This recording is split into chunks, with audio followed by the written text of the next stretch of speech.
Hello hello hello सी students. I hope आपकी पढ़ाई बहुत मस्त चल रही है और उस पढ़ाई को और भी मस्त बनाने के लिए मैं आ गया हूँ आपके पास में। ठीक है, तो स्वागत नहीं करोगे हमारा? ओके, तो आज भैया, आज बेटा हम लेके आए हैं क्या? चैप्टर 2 ऑफ सीए इंटर लॉ। ठीक है, चैप्टर 2 ऑफ सीए इंटर लॉ। कौन सा चैप्टर है सर? ये चैप्टर है incorporation of company and matters incidental thereto. ठीक है, सबसे पहले तो हम एक काम करते हैं, जो अपन ने कल करा था उसका एक छोटा सा रिकैप ले लेते हैं, उसके बाद में अपन क्या नेक्स्ट स्टेप पे आगे बढ़ेंगे। ठीक है, वरना सीधा का सीधा आगे जाने पे पिछला भूलते जाएंगे। इससे अच्छा है एक बार के लिए अपन पीछे वाला थोड़ा सा देख लें कि एक्चुअल में कल क्या अपन ने पढ़ा था। ठीक है, कल अपन ने क्या पढ़ा था? कल अपन ने पढ़ा था कंपनीज एक्ट के बारे में, कंपनी एक्ट की डेफिनेशन, कंपनी एक्ट में कौन कौन सी चीजें आएगी जिसकी डेफिनेशन आगे वाले चैप्टर्स में काम आएगी। सबसे पहले कंपनीज एक्ट कब बना था? 29 ऑफ अगस्त को साइन हुआ था प्रेसिडेंट का। उसके बाद में 30 अगस्त 2013 को कहाँ आया था? Official gazette. याद है, ऑफिशियल गैजेट में आया था। सबसे पहले प्रेजेंट करते हैं बिल, उसके बाद में असेंबली दोनों पार्लियामेंट में पास होता है, उसके बाद में प्रेसिडेंट का साइन होता है, फिर जाके ऑफिशियल नोटिफिकेशन ऑफिशियल गैजेट में आता है। ठीक है, उसके बाद में कंपनीज एक्ट में क्या है? सब कंपनीज एक्ट के अंदर 29 चैप्टर, उसके अंदर 470 सेक्शन और 7 शेड्यूल। फिर उसका ऑब्जेक्टिव क्या है? पूरे इंडिया में कंसोलिडेट मिलाने का या फिर अमेंड चेंज करने का लॉ रिलेटिंग टू कंपनीज। ठीक है, मतलब एक एक चीज पे अपन नहीं जाएंगे, उसके बाद में अब किस किस पे एप्लीकेबल होगा, उसके बाद में कंपनी की डेफिनेशन क्या होती है, होल्डिंग सब्सिडरी क्या होती है, और बहुत सारी अपन ने डेफिनेशन पढ़ी थी कल। ठीक है, तो इसके अलावा इसमें ज्यादा कुछ नहीं है। ठीक है, ये अपना सेकंड नंबर चैप्टर है, incorporation of company and matter incidental there to. ठीक है, ये अपन आते हैं अपने सेकंड नंबर चैप्टर पे। ठीक है, सबसे पहले तो अपन आते हैं इसके रोड मैप पे। सबसे पहले अपन एक काम करेंगे, अपन का पहला काम हर चैप्टर स्टार्ट करने से पहले यही रहेगा कि उस चैप्टर में अपन को क्या क्या पढ़ना है, उस राह की अपन पहले से जानकारी ले लें। ठीक है, तो इस चैप्टर में अपन को ये चीजें पढ़नी है। ठीक है, स्क्रीन पे दिख रहा है आपको ये वाली, जो भी चीजें आपको स्क्रीन पे दिख रही है वो वाली इस चैप्टर में अपन को गो थ्रू करनी है। कौन कौन सी? सबसे पहले कंपनी एंड इट्स रजिस्ट्रेशन, उसके बाद में कंपनी के प्रमोटर और डायरेक्टर के बारे में, उसके बाद में कंपनी का memorandum of association, article of association and one person company, section 8 company, holding subsidiary company का एक छोटा सा रेफरेंस है डॉक्यूमेंट के रिलेटेड, वो पढ़ेंगे, and document related concept with respect to company. ठीक है, ये सारे जो 8 तरह के टॉपिक है वो अपन क्या करेंगे इस चैप्टर में सारे के सारे कवर करेंगे। इसमें सब टॉपिक है वो अपन इसके साथ में कवर करेंगे। ठीक है, तो सबसे पहले अपन एक काम करते हैं, सबसे पहले अपन आते हैं कहाँ पे? अब यहाँ आते हैं। ठीक है, ओके, ठीक है सर। पहले तो मैं आपको एक चीज पूछता हूं कि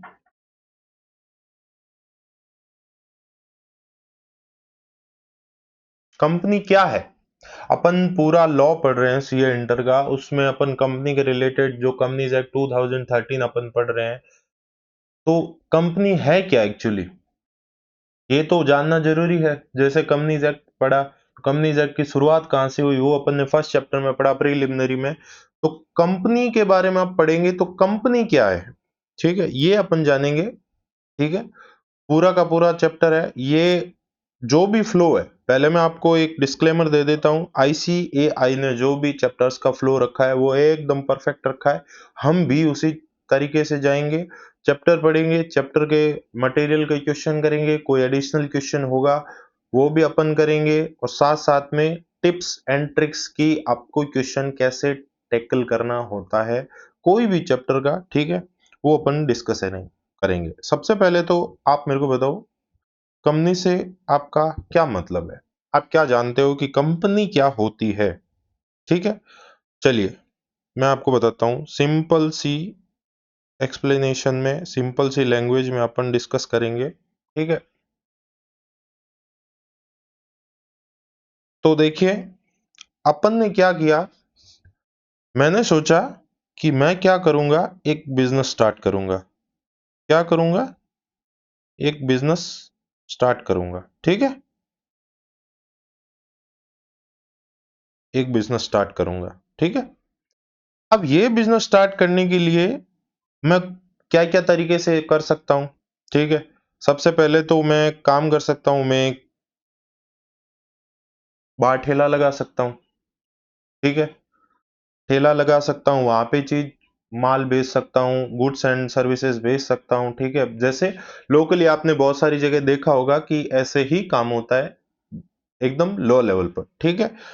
तो सबसे पहले तो मैं क्या कर सकता हूँ, स्मॉल सेटअप कर सकता हूँ, ठीक है। स्मॉल सेटअप कर सकता हूँ, कुछ भी। उसके बाद में मैं सोचा मैं एक काम करता हूँ, मेरी खुद की एक अच्छी खासी दुकान, मान लो मैं दुकान बोलता हूँ, और इसका कोई भी नाम रख दिया मैंने, मेसर्स आर एस एसोसिएट, ठीक है। एसोसिएट नहीं रखता हूं ना, आपको कंफ्यूजन। मेसर्स रमेश शर्मा, ठीक है। अब इस मेसर्स का क्या मतलब होता है? मेसर्स का मतलब होता है कोई भी प्रोपराइटरशिप फर्म, ठीक है। एक अकेला बंदा एक धंधा चालू कर रहा है, आपने जैसे 11 12 में ही पढ़ा होगा, ठीक है, कि एक अकेला आदमी एक धंधा चालू कर रहा है, वो होता है प्रोपराइटरशिप फर्म। उसके बाद में मैं सोचा मैं एक काम करता हूं, पार्टनरशिप, दो जने मिलके, ठीक है, दो जने मिलके हम एक काम करते हैं, एक पार्टनरशिप कर लेते हैं, ठीक है, पार्टनरशिप कर लेते हैं, ठीक है। अब ये तो हो गया। अब ये जो पहले, ये जो मैंने आपको बताया, ये तीन सेटअप में क्या है कि अगर आपको कुछ ऐसे काम करने हैं जो आपको एज ए बिजनेस पर्पज से करने हैं, ठीक है, तो आपको कितने तरीकों से आप कर सकते हो, वो एक फॉर्म है, ठीक है। ये तीन तरीके फॉर्म ऑफ एस्टेब्लिशमेंट है। ये मैंने आपको तीन इसलिए बताए ताकि आपको समझ आए कि अपन किस तरीके से एक बिजनेस को कर सकते हैं। फॉर्म ऑफ एस्टेब्लिशमेंट, ठीक है, एक धंधे को अपन किस तरीके से एस्टेब्लिश कर सकते हैं, उसको बोलते हैं फॉर्म ऑफ एस्टेब्लिशमेंट। उसी तरीके से एक कंपनी भी बनाई जा सकती है। कंपनी, ये क्या है? ये सारे अगर मैं बोलूं, इसको मैं बोलूंगा,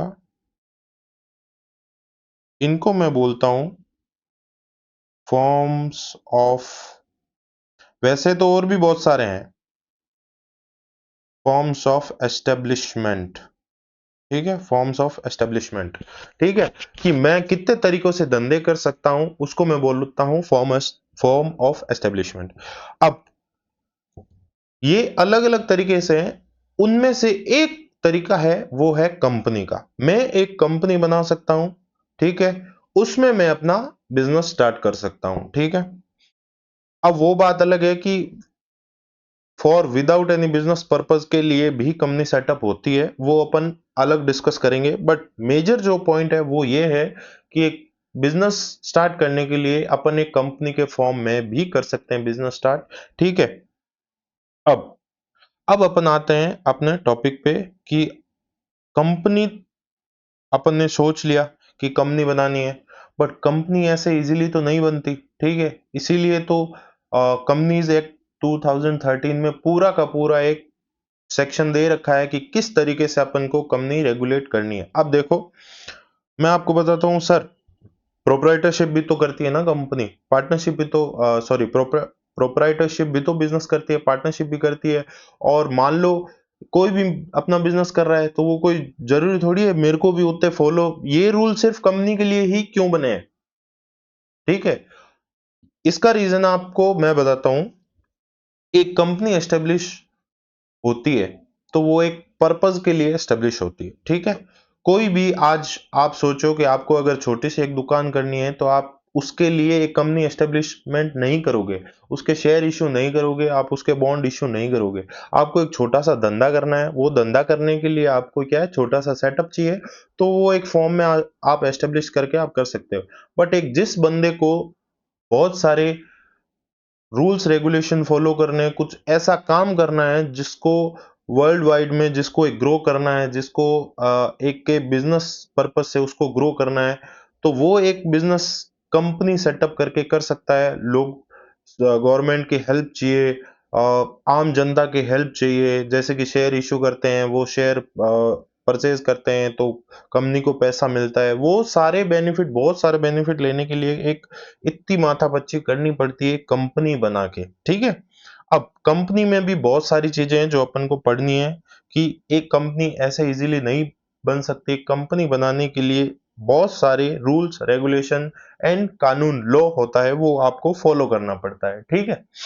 अब मैंने आपको बता दिया कि ये चीजें अपन पढ़ेंगे कंपनी के रजिस्ट्रेशन के बारे में, उसके प्रोमोटर डायरेक्टर के बारे में, MOA, AO, one person company, small company and holding subsidy और उसके डॉक्यूमेंट, ठीक है। अब अपन चलते हैं डायरेक्टली अपने नोट्स पर, ठीक है। अपन डायरेक्टली अपने नोट्स पर चलते हैं, ठीक है। अब देखिए सर, ये नोट सबको विजिबल है? आई थिंक यस विजिबल है, ठीक है। फर्स्ट सेकंड चैप्टर है chapter 2, incorporation of company and matter incidental thereto. मतलब ये क्या बताएगा आपको पूरा चैप्टर कि एक कंपनी का इनकॉर्पोरेशन कैसे होता है, और उस इनकॉर्पोरेशन से रिलेटेड जितने भी मैटर है उसके बारे में ये चैप्टर 2 ऑफ सीए इंटर लॉ का आपको बताएगा, ठीक है। ओके।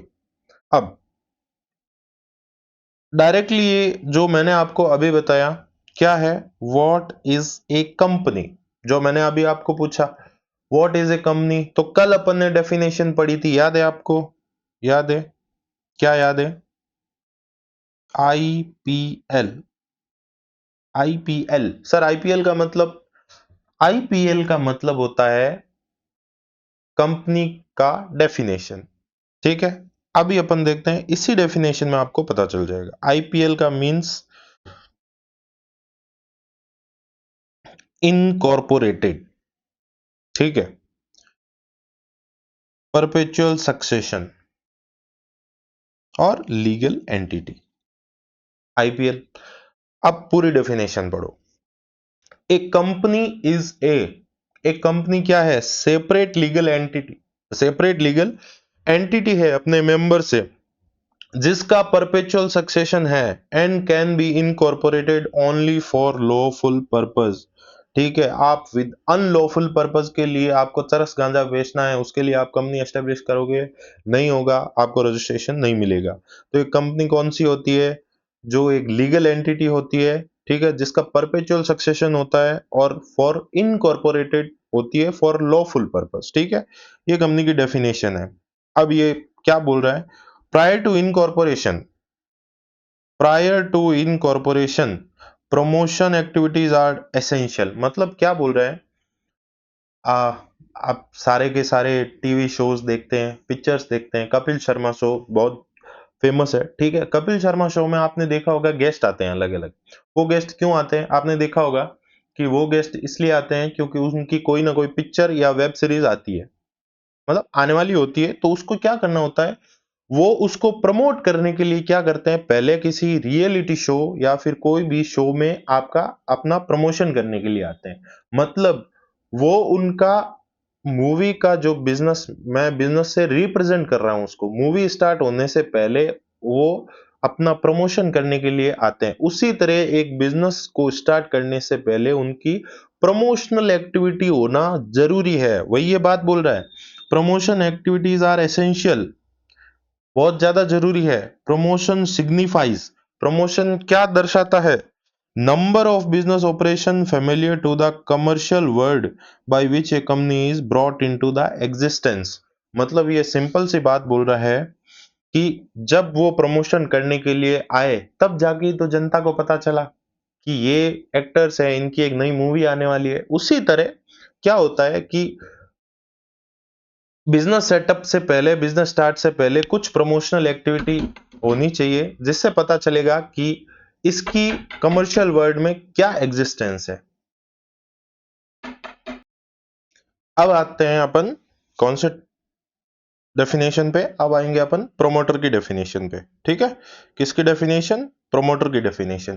प्रोमोटर की डेफिनेशन अपन ने फर्स्ट चैप्टर में पढ़ी थी। ठीक है, तो वहां पे अपन ने बेसिक एक चीजें सीखी थी। अब ठीक है, अब अपन आते हैं कि जो मेन, अब अपन को धीरे धीरे डेफिनेशन के साथ साथ में उसके डीप कॉन्सेप्ट पर भी अपन को फोकस करना है। ठीक है, बट डोंट वरी, आपको समराइज चार्ट्स में कलरफुल हाइलाइट्स के साथ में इनके नोट्स में अवेलेबल है, तो आप इजीली इसको देख सकते हो और याद कर सकते हो। ठीक है, अब देखो सर क्या बोल रहा है, एक प्रमोटर का मतलब क्या होता है? Who is a promoter? ठीक है, अब देखो, मैं एक एग्जांपल लेता हूं। ठीक है, आपने अ, चलिए ठीक है, छोड़ो, मैं घर का एग्जांपल लेता हूं। ठीक है, आपका घर बना, ठीक है, और आप सब उसमें रहते हो। ठीक है, और सबसे सीनियर आपके अभी कौन है? आपके फादर। ठीक है, आपके फादर सीनियर है, और उस घर की नींव रखने से लेकर उस घर में जो भी रूल्स और रेगुलेशंस है, ठीक है, वो डिसाइड करने का काम किसने किया? आपके फादर ने। ठीक है, आपके फादर साहब ने। और घर में जो भी पैसा लगता है, घर में जो भी फंक्शंस होते हैं, ठीक है, या फिर कोई भी काम होता है, तो उसमें मेन कर्ता कौन होता है? मींस मेन जो पोजीशन पर पर्सन होता है वो कौन होता है? आपके फादर। तो एक कंपनी को स्टार्ट करने के लिए जो मेन पर्सन, जो सबसे इंपॉर्टेंट पर्सन माना जाता है, वो होता है कंपनी का प्रमोटर। ठीक है, कोई भी बिजनेस में या फिर कोई भी बिजनेस के सेटअप में जो मेन पर्सन होता है, जो कंपनी के सुख दुख का साथी होता है, वो माना जाता है प्रमोटर। ठीक है, अब देखिए प्रमोटर की अपन कंपनी से रिलेटेड डेफिनेशन पे आते हैं, तो कंपनी क्या बोलता है कि ये तो दिखा रखा है कि पर्सन, सबसे पहले तो person who undertake the promotion activities, क्या करता है वो? प्रमोशन एक्टिविटीज को अंडरटेकन करने का काम करता है। In order to incorporate the company generally known as promoter. वो क्या करता है? एक घर बनाने का, घर खड़ा करने का काम जो भी करता है, उससे रिलेटेड प्रमोशन एक्टिविटी हो, कंपनी से related promotion activity, incorporation activity करने वाला कौन माना जाता है? कंपनी का प्रमोटर माना जाता है। ठीक है, अब इसकी डेफिनेशन है वो सेक्शन 269 में दे रखी है, याद करने की जरूरत नहीं है, आप बस ये लिखा है उसको पढ़ लो। अब क्या बोलता है? प्रमोटर मींस, प्रमोटर का मतलब क्या होता है? Who has been named as promoter in the prospectus. Promoter वही होगा जिसका नाम प्रोस्पेक्टस में, कंपनी के प्रोस्पेक्टस में होगा। अब प्रोस्पेक्टस का मतलब मैं जनरली एक आपको जस्ट एक सिंपल से उदाहरण से बता देता हूं, जस्ट एक सिंपल, ज्यादा सोचने की जरूरत नहीं है। इसका एक पूरा का पूरा चैप्टर है जो सीए इंटर लॉ में है, उसका डीप डिस्कशन वहां करेंगे। अभी आपको जस्ट एक सिंपल सा एग्जांपल बताता हूं। आपके घर में कभी ना कभी शादी का कार्ड आया होगा। ठीक है, शादी का कार्ड आता है तो उसमें आप खोल के देखते हो, तो नीचे के नीचे एकदम जस्ट आप कॉर्नर में लिखा होता है कि जो मेन पर, नीचे नहीं तो आप फ्रंट पे भी मिल जाएगा कि इस शादी का मेन जो घर है वो किसका है। ठीक है, तो वहां नीचे आपको क्लियरली बोल्ड अक्षरों में मिलता है फलाना फलाना परिवार। ठीक है, mister Ramesh Sharma, mister Rakesh Sharma, mister Pawan ji, कुछ भी आप मान लो, जो भी आपको नाम। ठीक है, उसी तरह कंपनी के प्रोस्पेक्टस में, ठीक है, वो एक, जिस तरह एक शादी का कार्ड होता है, उसी तरह कंपनी का प्रोस्पेक्टस होता है। ठीक है, उसमें जिसका एज ए प्रमोटर नाम होगा वो प्रमोटर होगा। ठीक है, next, who is identifies as promoter by the, identified as promoter in the annual return. मतलब आपने प्रोस्पेक्टस में भी बताया, आपको एनुअल रिटर्न में भी बताना है कि वो प्रमोटर है उसको ही हम प्रमोटर मानेंगे, ठीक है। अब यहाँ पे ध्यान रखना, यहाँ पे क्या नाम आ रहा है, यहाँ पे और ये वाली डेफिनेशन आ रही है। अब ध्यान रखना कि सर आप बोलोगे कि सर प्रमोटर का प्रोस्पेक्टस में तो नाम नहीं है, तो हम चेक करेंगे एनुअल रिटर्न, ठीक है। एनुअल रिटर्न में भी नहीं नाम है, प्रोस्पेक्टस में चेक करेंगे। तो मतलब ये सारी चीजों में जो भी एक डेफिनेशन फुलफिल होती है उसको अपन मानेंगे वो एक क्या है, प्रमोटर है। Next, who has control over the affairs of the company, जिसका घर में सिक्का चलता है, डायरेक्टली या indirectly, whether as a share holder, या फिर या तो किसकी कैपेसिटी में, या तो शेयर होल्डर की कैपेसिटी में, या डायरेक्टर की कैपेसिटी में, या फिर इनके अलावा भी अगर उसका कंपनी के अफेयर्स में हाथ है, तो अपन क्या मानेंगे उसको, अपन मानेंगे उसको कि वो है क्या, कंपनी का प्रमोटर, ठीक है। ओके, नेक्स्ट, चौथी क्या डेफिनेशन बोलते हैं, in accordance with whose advice, whose advice, direction या इंस्ट्रक्शन, ठीक है, हुज एडवाइस, डायरेक्शन या instruction, board of directors of company is accustomed to act, जिनके इशारों पे नाचने के लिए कंपनी तैयार है, ठीक है, जिसकी एडवाइस पर कंपनी के डायरेक्टर, कंपनी कंपनी के बोर्ड ऑफ डायरेक्टर है, जिसके एडवाइस पर, जिसके डायरेक्शन पर या जिसके इंस्ट्रक्शन पर नाचने के लिए तैयार है, बट लेकिन इसमें नॉट इंक्लूड कौन नहीं आएगा, कौन नहीं आएगा, not include acting merely in the professional capacity, ये अपन ने कल डेफिनेशन पढ़ी थी, सच एज ऑल्टरनेट टेक्निकली और फंक्शनल एक्सपर्ट। अब एक बात, इस पॉइंट को एक छोटा सा एग्जांपल में ले लेता हूं। कंपनी का एक एम्प्लॉय है, ठीक है, कंपनी का एक मान लो कोई भी पर्सन है, मान लो, ठीक है, कोई भी पर्सन है जो कंपनी को आके बोलता है, सर आपके सॉफ्टवेयर में ये गड़बड़ है, ठीक है, I am the expert of this software, या फिर I am a software engineer, मैं इसको सही कर देता हूं, ठीक है। कंपनी का डायरेक्टर बोले, ठीक है सर हमने आपकी बात मान ली, ठीक है, हमने आपकी बात मान ली, आप इसको सही कीजिए, उसने सही कर दिया। अब कोई आकर अगर बोले कि कंपनी इस आदमी के इशारों पे काम करा, तो इसको हम ए प्रमोटर मानेंगे, तो क्या ये बात सही है? नहीं सर, ये बात बिल्कुल गलत है। अगर कोई अपनी प्रोफेशनल कैपेसिटी में, या फिर मान लो एग्जांपल लूं, एक सीए, सीए भले ही कंपनी का एम्प्लॉय मान लो हो, बट लेकिन उसने अपनी प्रोफेशनल कैपेसिटी में कोई भी सर्विस अगर कंपनी को दी है, वो प्रमोटर नहीं माना जाएगा, ठीक है। लेकिन इस प्रोफेशनल कैपेसिटी के अलावा भाई आप सीए हो लेकिन काम क्या कर रहे हो, ठीक है, आप बोर्ड ऑफ डायरेक्टर को बोल रहे हो एक काम करना, ये मीटिंग आज नहीं, ये मीटिंग आप कल फिक्स करो, ठीक है, ठीक है, और ये एग्रीमेंट है इसका एक, और ये वाली पार्टी से अपन को माल लेना है, इसका माल अपन को नहीं लेना, तो क्या माना जाएगा कि बोर्ड ऑफ डायरेक्टर है वो उस पर्सन के इशारों पे नाचती है, अकस्टम्ड टू एक्ट, ठीक है, तो वो प्रमोटर माना जाएगा, ठीक है। अब चारों डेफिनेशन पे अब सिंपल सा आते हैं अपन, चारों पॉइंट है, क्या बोल रहे हैं, प्रोमोटर किसको मानेंगे, जिसका नाम है प्रोस्पेक्टस में, ठीक है, identified in the annual return, ठीक है, डायरेक्टली और indirectly control over the affairs, company के जो भी चाल चलन है उस पर कंट्रोल है, तो वो प्रमोटर होगा, या फिर जिसके इशारों पर board of director accustomed to act है, नाचती है, वो क्या माना जाएगा, कंपनी का प्रमोटर। चार पॉइंट है, फटाफट फटाफट रिवाइज करो। प्रोमोटर जिसका प्रोस्पेक्टस में नाम है, जिसका एनुअल रिटर्न में एज ए प्रोमोटर लिख रखा है, या फिर कंपनी जिसके इशारों पर नाचती है, या फिर directly indirectly control over the affairs of the company है, ठीक है। अब सिंपल कंपनी का समझ लिया, प्रोमोटर का समझ लिया, ठीक है। अब अपन आते हैं कि फॉर्मेशन या टाइप्स ऑफ कंपनी। अब ये तो अपन ने देख लिया सर कंपनी क्या होती है, कि एक इनकॉर्पोरेटेड लीगल एंटिटी होती है जिसका परपेचुअल सक्सेशन होता है, ठीक है, और लीगल एंटिटी होती है, ठीक है, ये तीन चीजें।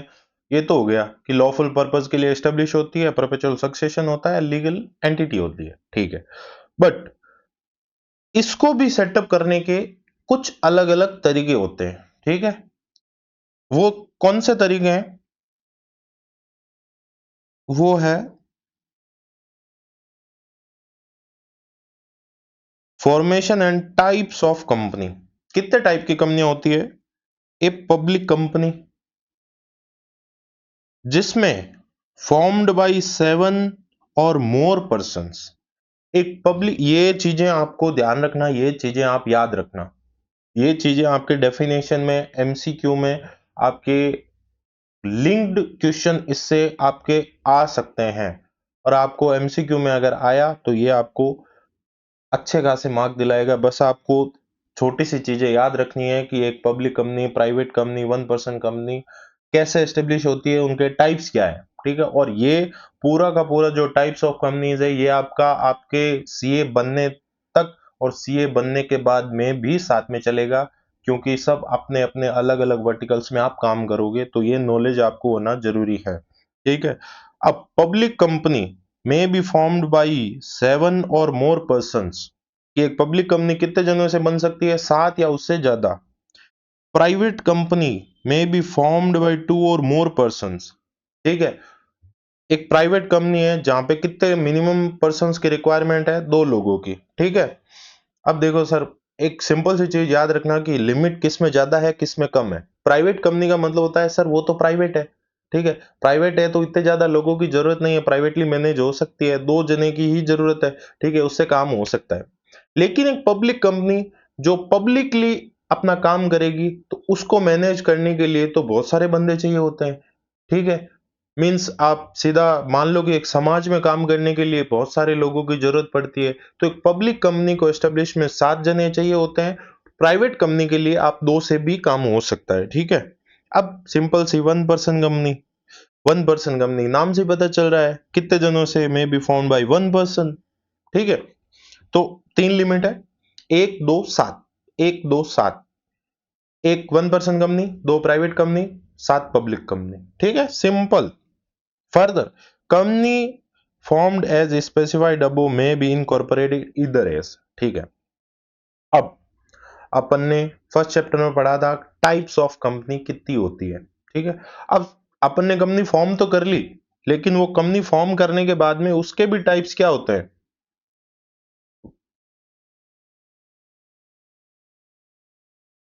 1 सेकेंड है ना, ठीक है। एक कंपनी तो फॉर्म कर ली, लेकिन एक कंपनी डायरेक्टली भी तो फॉर्म कैसे होगी? सीधा उसको नाम रखा पब्लिक प्राइवेट और सीधा स्टार्ट कर दिया? नहीं, लेकिन इनके जो मेंबर होंगे उनकी कुछ लाइबिलिटी होगी, वो मेंबर के खुद के कुछ ना कुछ काम होगा, वो भी तो प्रिस्क्राइब करना जरूरी है। वो टाइप ऑफ कंपनी पे डिपेंड करता है, ठीक है। वो अब कंपनी किस किस तरीके से इनकॉर्पोरेटेड हो सकती है? 2 तरीके की कंपनी होती है, आपको पता है। आपने कंपनी, कोई भी कंपनी का नाम देखा होगा तो वहां पे आगे लिखा रहता है लिमिटेड, ठीक है। अब वो क्या होता है? कंपनी लिमिटेड बाय शेयर्स, ठीक है, ये ठीक है, limited by shares, limited by guarantee, या फिर अनलिमिटेड लाइबिलिटी। अब देखो ये क्या है सर? क्या लिमिटेड, अनलिमिटेड क्या है? कोई भी कंपनी एस्टेब्लिश होती है तो उसके जो मेंबर्स होते हैं, ठीक है, उनकी कुछ लाइबिलिटी होती है कंपनी से रिलेटेड, ठीक है। और वो लाइबिलिटी क्या है कि या तो वो लाइबिलिटी लिमिटेड बाय शेयर हो सकती है, या फिर वो liability limited by the guarantee हो सकती है, या फिर कंपनी के मेंबर की लाइबिलिटी अनलिमिटेड हो सकती है, जिसकी डेफिनेशन अपन ने कल एक चैप्टर में पढ़ी थी, ठीक है, फर्स्ट चैप्टर में पढ़ी थी, ठीक है। और अगर आपको जाना हो तो जस्ट 1 सेकेंड में अपन एक वहां पे गो थ्रू कर लेते हैं अभी आपको कंपनी की डेफिनेशन पे, ठीक है। ये subsidiary company, public company, small company, ये रही डेफिनेशन, ये देख लो आप, दिख रही है आपको, ठीक है। Company limited by the guarantee कौन सी होती है? ठीक है, जिसकी लाइबिलिटी है, ठीक है, जिसकी liability as its member limited by the memorandum, as the member may respectively undertake to contribute to the asset of the company in the event of the wound up। wound up के time में वो कितना अपना share आपको as a guarantee के रूप में आपको कंट्रीब्यूट कर सकते हैं, वो guarantee limited by the guarantee होती है। एंड लिमिटेड बाय शेयर कौन सी होती है? Means a company having the liability of its member limited by the memorandum to the amount unpaid to the shares. Means जितना उसका शेयर का पैसा बाकी है वो उतना दे देगा, उससे ज्यादा की उसकी कोई लायबिलिटी नहीं है। ठीक है। अनलिमिटेड मीन्स कोई भी लिमिट नहीं है, कंपनी को कभी भी जरूरत पड़ी तो अपने मेंबर से कितने भी पैसे मांग सकती है, उसको बोलते हैं अनलिमिटेड कंपनी। ठीक है। ये सिंपल सी डेफिनेशन थी, एक बार जस्ट अपन को गो थ्रू करना था। ठीक है। गारंटी जिसके वाउंड अप के टाइम में वो कितना कंट्रीब्यूट कर सकता है, शेयर के टाइम में कितना पैसा उसका शेयर का बकाया रहेगा, अनलिमिटेड मतलब कितना भी पैसा मांग सकती है कंपनी। अब देखिए इसको सिंपल से एक चार्ट में यहाँ पे रख दिया है। पब्लिक कंपनी सात जनों से फॉर्म हो सकती है, प्राइवेट कंपनी 2 जनों से हो सकती है, 1 पर्सन 1 जने से हो सकती है। ठीक है। अब इन सब कंपनी के कुछ फॉर्म्स होते हैं। ठीक है। वो क्या होते हैं? कंपनी लिमिटेड बाय शेयर्स हो सकती है, company limited by the guarantee हो सकती है, या फिर अनलिमिटेड लायबिलिटी कंपनी हो सकती है। ये सारा एक टॉपिक है। ठीक है। एक पब्लिक कंपनी ये तीन भी हो सकती है, एक प्राइवेट कंपनी ये तीन भी हो सकती है, एक 1 पर्सन कंपनी ये भी हो सकती है। ठीक है। अब 1 पर्सन कंपनी की डेफिनेशन है वो अपन इसको लास्ट में नहीं, इसको बाद में डिस्कस करेंगे। सबसे पहले अपन आते हैं सेक्शन 3, अपना जो इंपॉर्टेंट सेक्शन है सबसे पहला कि फॉर्मेशन ऑफ कंपनी। सर ये तो सारी आपने चीजें हमको बता दी कि कंपनी क्या होता है, कंपनी का प्रमोटर क्या होता है, टाइप ऑफ कंपनी कितनी होती है। ठीक है। अब आप ये बताओ कि चलो आपको ये नॉलेज तो हो गया सारा। अब आप बताओ कि कंपनी एस्टेब्लिश कैसे होगी, कंपनी पे क्या क्या अब रूल्स रेगुलेशन क्या होगा। ठीक है। अब ये क्यों? क्योंकि आपने या आपके पापा ने घर बनाया होगा। ठीक है। जिस घर में आप रहते हो, तो वो घर बनाने से पहले आपने क्या करा होगा? आप गए होंगे, प्लॉट देखा होगा, प्लॉट देखने के बाद में साइड एरिया देखा होगा, साइड एरिया देखने के बाद में आपने क्या करा होगा? मटेरियल खरीदा होगा। ठीक है। मटेरियल खरीदने के बाद में आपने फिनिशिंग कराई होगी, फिनिशिंग कराने के बाद में आपने क्या करा होगा? कुछ इलेक्ट्रिसिटी कनेक्शन लिया, वाटर कनेक्शन लिया, तो वो कनेक्शन लेने के लिए आपने क्या करा? आपके जो भी ऑफिस है, इलेक्ट्रिसिटी ऑफिस है, वहां पे एक फॉर्म भर के दिया, फॉर्म भरने के बाद में वो घर आए, आपको एक कनेक्शन दिया, कनेक्शन का नंबर है आपका, जिसमें आपका नाम और सब कुछ एक आइडेंटिफिकेशन है आपका। ठीक है। ये एग्जांपल से आप समझो कि जिस तरह आप एक घर को एस्टेब्लिश करते हो, ठीक है, उसका एक प्रोसेस है पूरा का पूरा। ठीक है। उसी तरह एक कंपनी सेटअप करने के लिए पूरा का पूरा एक डिफाइंड क्या है? प्रोसेस है। वो प्रोसेस क्या है? अभी अपन पॉइंट टू पॉइंट डिस्कस करेंगे। ठीक है। इजीली सुनना है। ठीक है। कोई गड़बड़ी नहीं है। लास्ट में आपको एक सिंपल से एक पेज में अपन पूरा का पूरा कितने स्टेप्स है वो एक 1 पेजर में आपको गो थ्रू करा देंगे। ठीक है। सबसे पहले आप ध्यान से ये देखो कि कहां से स्टार्ट होता है। ठीक है। सबसे पहला काम क्या होता है? सबसे पहला काम होता है कि सर एक कंपनी सेटअप होती है, तो कंपनी सेटअप करने के लिए कहीं ना कहीं तो अपन को अप्लाई करना पड़ता है। ठीक है। अगर आप कुछ चीज मान लो आपको कुछ करना है एस्टेब्लिशमेंट, तो आपको कहीं ना कहीं अप्लाई तो करना होगा। वो अप्लाई करने के लिए आपको कौन है? रजिस्ट्रार। ठीक है। ये ध्यान रखना, रजिस्ट्रार ऑफ कंपनी, ROC, इसको बोलते हैं ROC, रजिस्ट्रार ऑफ कंपनी। ठीक है। Registrar of company. और इसको मैं क्या बोलूंगा? ये मैं जो बता रहा हूं वो आपको बहुत टाइम बाद समझ आएगा। ठीक है। पूरा आप लॉ पढ़ोगे कंपनी से तब आपको समझ आएगा। इसमें वो जो ROC है, इसको मैं बोलूंगा कौन? पड़ोस वाली आंटी। ठीक है। पड़ोस वाली आंटी। क्यों बोलूंगा? ये आपको धीरे धीरे समझ आएगा। ठीक है। तो अपन स्टेप बाय स्टेप चलते हैं इधर। ठीक है। सबसे पहला काम क्या होता है कंपनी को फॉर्म करने का? सबसे पहले अपन को एक फाइल करना पड़ता है, क्या? Document and information. आपको फाइल करना पड़ता है डॉक्यूमेंट इंफॉर्मेशन किसके पास में? रजिस्ट्रार के पास में। क्या? An application for the registration of company shall be filed with the registrar within whose jurisdiction the registered office of the company is proposed to be situated।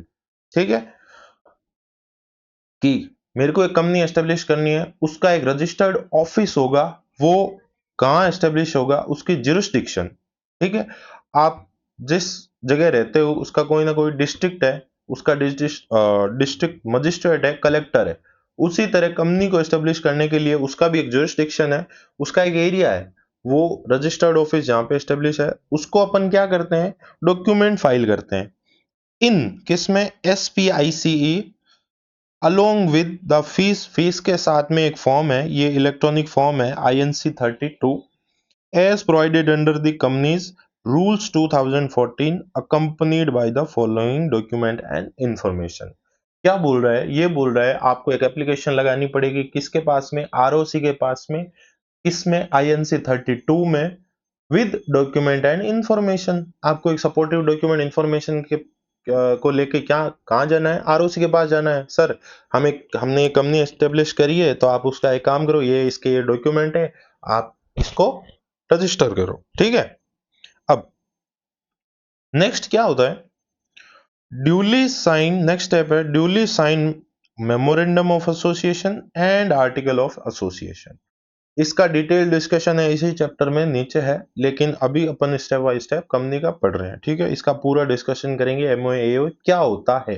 ठीक है, सिंपल सा आप समझ लो, MOA और AOA एक कंपनी के सबसे first और इंपॉर्टेंट डॉक्यूमेंट होते हैं, जिसमें कंपनी की सारी डिटेल होती है। वैसे आपने पढ़ा होगा अपने फाउंडेशन में, बट फिर भी मैं आपको बता देता हूं कि एक कंपनी के सबसे मोस्ट इंपॉर्टेंट जो डॉक्यूमेंट होते हैं फॉर्मेशन में, वो कंपनी के MOA AOA, जिसमें कंपनी के उद्देश्य और कंपनी के फॉर्मेशन, जिसमें कंपनी की सारी डिटेल, मान लो कि उसमें सारी डिटेल है कंपनी की। ठीक है, द मेमोरेंडम एंड आर्टिकल, या इसको EMOA या EOA, पहले फिजिकली थे, अभी इलेक्ट्रॉनिक हो गए, तो इसको ये इसके फॉर्म है। MOA का इलेक्ट्रॉनिक फॉर्म है INC 33 और AO का फॉर्म है 34। याद रखने की जरूरत नहीं है, एक बार बस देख लो। Of the company so furnished shall be duly signed by all the subscriber of the memorandum as stated below। कि जो मेमोरेंडम के सब्सक्राइबर्स हैं उनको ये साइन करने पड़ेंगे। किस तरीके से साइन करना पड़ेगा वो बता देते हैं। जस्ट इसमें एज पर सब्सक्राइब, जो सब्सक्राइबर्स हैं, जो पर्सन है जो मेमोरेंडम में है, उनके बेस पे बता रखा है कि कैसे साइन करना है। ठीक है, each subscriber each subscriber shall add his नाम, एड्रेस, उसका डिस्क्रिप्शन और उसका occupation, if any, in the presence at least one witness. Shall, who यहाँ पे कौन? हु, वो विटनेस को बोल रहा है। हु मतलब ये witness, at least one witness who, जो क्या करेगा? अटेस्ट करेगा सिग्नेचर से, sign and add his name, address, description, occupation. देखो, कंपनी के memorandum of article of association कौन कौन साइन करेगा? जो कंपनी का ईच सब्सक्राइबर, हर एक सब्सक्राइबर है जो मेमोरेंडम आर्टिकल का, वो आर्टिकल और मेमोरेंडम का, वो क्या करेगा? अपना नाम, अपना एड्रेस, अपना डिस्क्रिप्शन और अपना ऑक्यूपेशन एक विटनेस के सामने एंटर करेगा। ठीक है, और उस विटनेस के भी ये सारी की सारी डिटेल उसमें होनी चाहिए। ठीक है, अब ऊपर वाला तो सब्सक्राइबर था पढ़ा लिखा, ठीक है, नीचे वाला कौन है? इलिटरेट। अब अंगूठा छाप, वो क्या करेगा? फिक्स हिज थंब इंप्रेशन, वो तो साइन करेगा ऊपर वाला, ये इलिटरेट है तो क्या थंब इंप्रेशन करेगा? और mark which shall be described as such by the person writing for him, या फिर कोई और से लिखवाएगा। Who shall place the name of the subscriber against or below the mark and authenticate it by his own signature। अब ये क्या करेगा? जो इलिटरेट है वो किसी पर्सन से क्या करेगा? अपना अंगूठा लगाएगा और उसके नीचे अपना नाम और सब कुछ डिटेल डालेगा, और जिसने ये ऑथेंटिकेट किया है वो भी अपनी डिटेल देगा। ठीक है, अब थर्ड पॉइंट क्या बोल रहा है? Where the subscriber is a body corporate. Subscriber क्या है? बॉडी कॉर्पोरेट है। ऊपर वाले देते हैं इंडिविजुअल, अभी कौन है? Body corporate. The memorandum and article of association shall be signed by, कौन साइन करेगा? उस बॉडी कॉर्पोरेट खुद तो आएगी नहीं, पूरी की पूरी ऑफिस है वो आके के लो साइन करो, उसको रिप्रेजेंट करने वाले कोई तो बंदे होंगे। वो बंदे कौन है? कंपनी के डायरेक्टर, कंपनी के ऑफिसर, या फिर कंपनी का कोई भी एम्प्लॉय ड्यूली ऑथराइज। ऐसा नहीं कि बिना कुछ पूछे आए और साइन कर दिए मुंह उठा के, नहीं। वो बॉडी कॉर्पोरेट उसको ऑथराइज करेगा, जा मेरे बिहाफ पे जाके साइन करके आ, in the behalf of by resolution in the board of director, अपनी बीओडी के रेजोल्यूशन में जाके उसके ऑथेंटिकेशन के बेस पे जाएगा और बॉडी कॉर्पोरेट के बिहाफ पे साइन करेगा। ठीक है। अब बॉडी कॉर्पोरेट की तो बात हो गई, लेकिन सब्सक्राइबर कौन है? लिमिटेड लाइबिलिटी पार्टनरशिप, ठीक है, एलएलपी। अगर वो एलएलपी है तो sign by the partner of the LLP, जिसको ऑथराइज एक रिजोल्यूशन अप्रूव, जो रिजोल्यूशन अप्रूव कर रखा है all the partner of the LLP.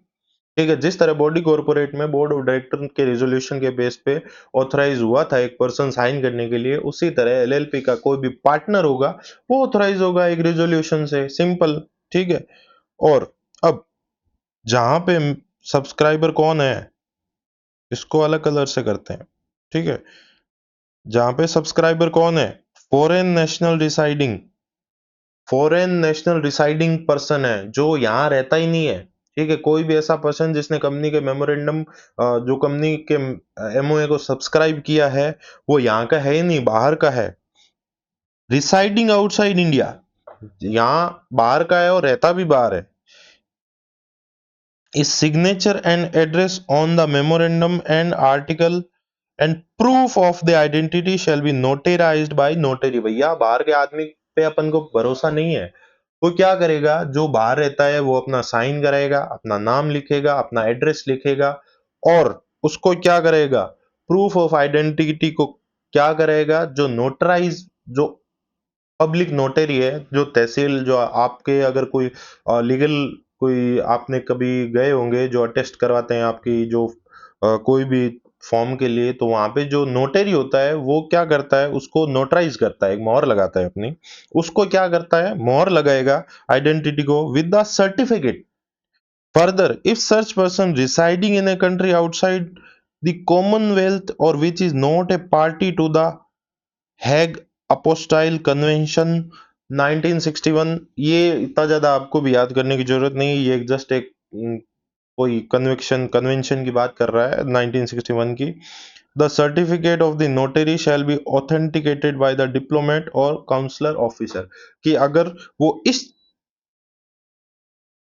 अगर वो कौन सी जगह रहता है? Residing the country outside the Commonwealth, Commonwealth country outside the Commonwealth रहता है, और which is not a party to the Hague apostille convention 1968, तो उसको क्या करेगा? उसकी जो सर्टिफिकेट ऑफ द नोटरी है वो ऑथेंटिकेट कौन करेगा? वहां का डिप्लोमेट या काउंसलर ऑफिसर। ठीक है। इसको ज्यादा लोड लेने की जरूरत नहीं है, सिंपल सा आप याद रख लो कि अगर फॉरेन नेशनल का आदमी है तो उसका नाम, उसका सिग्नेचर, उसकी आइडेंटिटी अपने पब्लिक नोटरी से वेरीफाई होगी, उसकी मोहर लगेगी अपने। और अगर यहाँ ये नाम आ जाए हैग अपोस्टाइल कन्वेंशन 1968, तो उसको वहां का डिप्लोमेट या काउंसलर उसको वेरीफाई करेगा, सिंपल। अब नेक्स्ट क्या बोल रहा है? नेक्स्ट बोल रहा है वेयर द सब्सक्राइबर कौन है? Foreign national residing outside India and visited in India और इंटेंडेड टू इनकॉर्पोरेट। अब यहां पे ध्यान रखना ये क्या बोल रहा है? इंटेंडेड। कोई भी सब्सक्राइबर है जो बाहर का है, आउटसाइड ही रहता है, लेकिन इंडिया में आया, और उसका इंटेंट क्या है? उसका दिमाग में क्या चल रहा है? उसका दिमाग में चल रहा है कि मैं इंडिया में आके क्या करूंगा? एक बिजनेस को चालू करूंगा। ठीक है। In such case in such case the incorporation shall be allowed, incorporation allowed if he or she is having a valid business visa। अगर उसके दिमाग में है कि इंडिया में बिजनेस चालू करना है, तो डेफिनेटली उसको एक बिजनेस वीजा पे ही आना चाहिए था। ऐसा तो है नहीं घूमने के टूरिस्ट वीजा पे आ गया और यहाँ आके बोलता है सब्सक्राइब कर दो, मैं आपके मेमोरेंडम को सब्सक्राइब करूंगा। नहीं, अगर आपका इंटेंट है कि मेरे को बिजनेस करना है इंडिया में, तो आपका बिजनेस वीजा आपके पास में होना चाहिए। इन case of person is of Indian origin और ओवरसीज सिटीजन ऑफ इंडिया, कि बाहर रहता है लेकिन सिटीजन इंडिया का ही है अपना, या फिर ओवरसीज सिटीजन ऑफ इंडिया, कि यहाँ का बंदा है लेकिन बाहर जाके सिटीजन बन गया। Requirement of the business visa shall not be applicable, मतलब देखो अपना बंदा है ना, तो उसको आने दो, बिजनेस वीजा की जरूरत नहीं है। बाहर का आदमी है, सोच के आया है कि इंडिया में धंधा करना है, तो बिजनेस वीजा होना जरूरी है उसके पास में। ठीक है, ये इतने सारे अपन ने पॉइंट डिस्कस करे, एक बार अपन वापस इसको गो थ्रू कर लेते हैं कि द मेमोरेंडम और आर्टिकल्स किस किस को साइन करने होते हैं। ठीक है, कौन कौन मेंबर है जो उसको साइन करेंगे। ठीक है, सबसे पहले तो जो पढ़ा लिखा होगा वो अपना नाम, अपना एड्रेस, ठीक है, और अपने जो भी डिस्क्रिप्शन या फिर वो कौन से ऑक्यूपेशन पे है। ऑक्यूपेशन मीन्स वो बोलेगा कि मैं डायरेक्टर हूँ, मैं एक कंपनी का पार्टनर हूँ, या फिर मैं एक मान लो बिजनेसमैन हूँ, कुछ भी हो, वो ऑक्यूपेशन होता है। ये सारी चीजें मेंशन करेगा, और उसको अटेस्ट भी कौन करेगा, एक दूसरा विटनेस अटेस्ट करेगा, वो खुद का भी डिटेल उसमें डालेगा। या फिर दूसरा कौन होगा, जो पढ़ा लिखा नहीं है, पढ़ा लिखा नहीं होगा, वो अंगूठा लगाएगा, अंगूठा वेरीफाई कौन करेगा, एक दूसरा आदमी करेगा, और वो भी अपनी डिटेल देगा। तीसरा क्या बोला, बॉडी कॉर्पोरेट है, तो बॉडी कॉर्पोरेट ने कोई भी अगर पर्सन को ऑथराइज करके रखा है कि तू जाके मेरे ब्याह पे साइन करके आ जा, तो वो करेगा। एलएलपी है तो उसका कोई पार्टनर, पार्टनरशिप फर्म है एलएलपी, तो उसका कोई पार्टनर ऑथराइज होगा वहां जाके उसके ब्याह पे साइन करने के लिए। और अगर कोई भी foreign national residing outside India है, ठीक है, अगर कोई बंदा है जो बाहर साइड रहता है, ठीक है, और वो चाहता है कि मेमोरेंडम आर्टिकल को सब्सक्राइब उसने करा है, तो उसके खुद की आइडेंटिटी नोटराइज होगी, अपने पब्लिक नोटरी से नोटराइज होगी, और जहां पे वो हैग अपोस्टाइल कन्वेंशन 1961 से relate, not a party to relate करता है, और आउटसाइड कॉमनवेल्थ रहता है, तो उसको वहां का काउंसलर वेरीफाई करेगा। ठीक है, और जहां पे बाहर का बंदा है, ठीक है, और यहाँ चाहता है कि मैं बिजनेस स्टार्ट करूंगा, तो उसके पास में बिजनेस वीजा होना चाहिए, और अपना ही बंदा है, बाहर रह रहा है और आ रहा है, तो उसको बिजनेस वीजा की जरूरत नहीं है। ठीक है, सिंपल ये 5 है। ठीक है, एक बार वापस जस्ट फटाफट गो थ्रू कर लो। सबसे पहले पढ़ा लिखा, दूसरा बिना पढ़ा लिखा, तीसरा बॉडी कॉर्पोरेट, चौथा एलएलपी, पांचवा बाहर का आदमी जिसको अपन पब्लिक नोटरी करेंगे। ठीक है, और छठा पॉइंट क्या बोल रहा है, बाहर का आदमी है लेकिन यहाँ के क्या कर रहा है, बिजनेस वीजा के लिए आया है, तो उसको अपन बिजनेस वीजा मांगेंगे, लेकिन यहाँ का आदमी बाहर रह रहा है तो बिजनेस वीजा मांगने की जरूरत नहीं है। ठीक है, simple. Now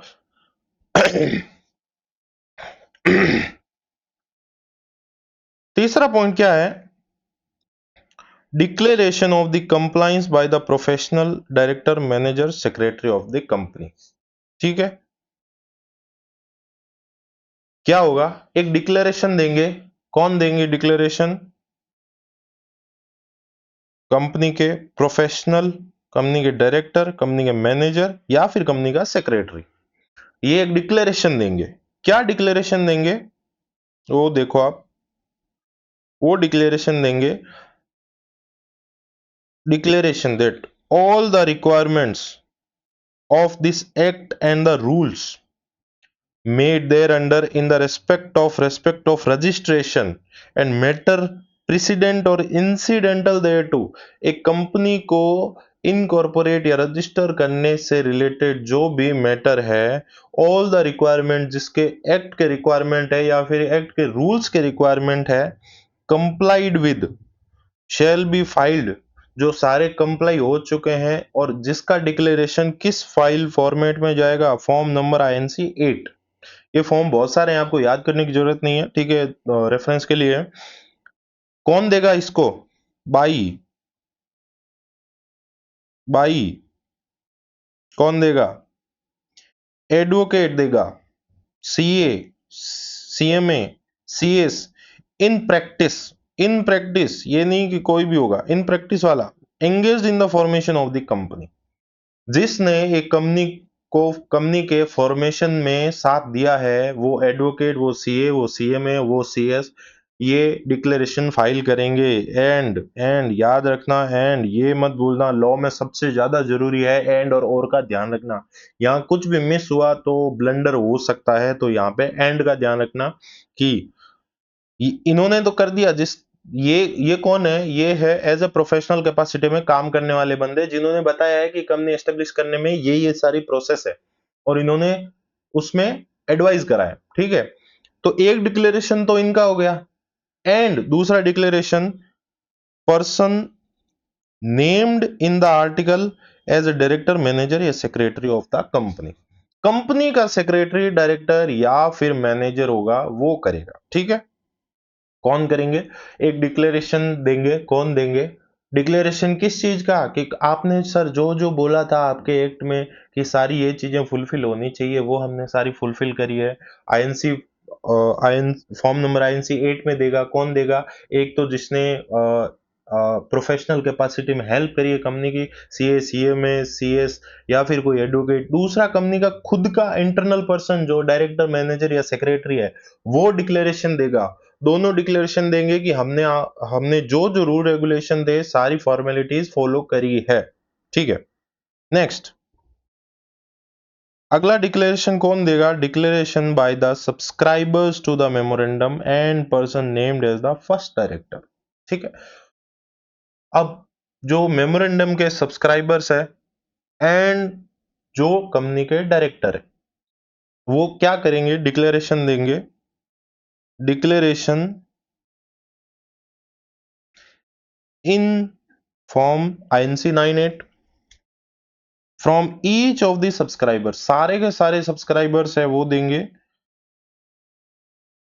person named as the first director, each of the subscriber and each first director in the article, जिसका नाम आर्टिकल में है, stating that all the document filed with the registrar for the registration of the company contain information that is correct and complete and true to the best of his knowledge and belief। कि हमने अपनी company के registration के लिए जो जो भी information, जो जो भी डॉक्यूमेंट दिए हैं, वो सारे के सारे true and correct and fair, complete correct है। ठीक है, इसमें कोई भी झोल, कोई भी तोड़ मरोड़ कुछ भी नहीं है। हम ये डिक्लेयर करते हैं कि हमने जो इंफॉर्मेशन और डॉक्यूमेंट आपको सबमिट करे हैं, वो सारे के सारे परफेक्ट है। ठीक है, ये कौन देगा? Each of the subscriber and the first director. और he is not convicted, condition भी देख लो क्या लिखी है। He is not convicted of any offense in connection with the promotion, formation, or the management of the company, or he has not been found guilty of the fraud or misfeasance of any breach of the duty under this act or any previous company law during the last 5 years। ये ध्यान रखना।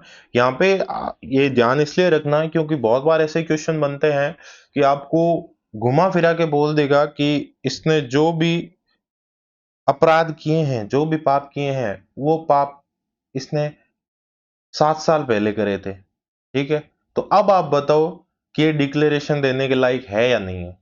ठीक है, यहां पे तो बोल दिया कि वो गिल्टी नहीं होना चाहिए।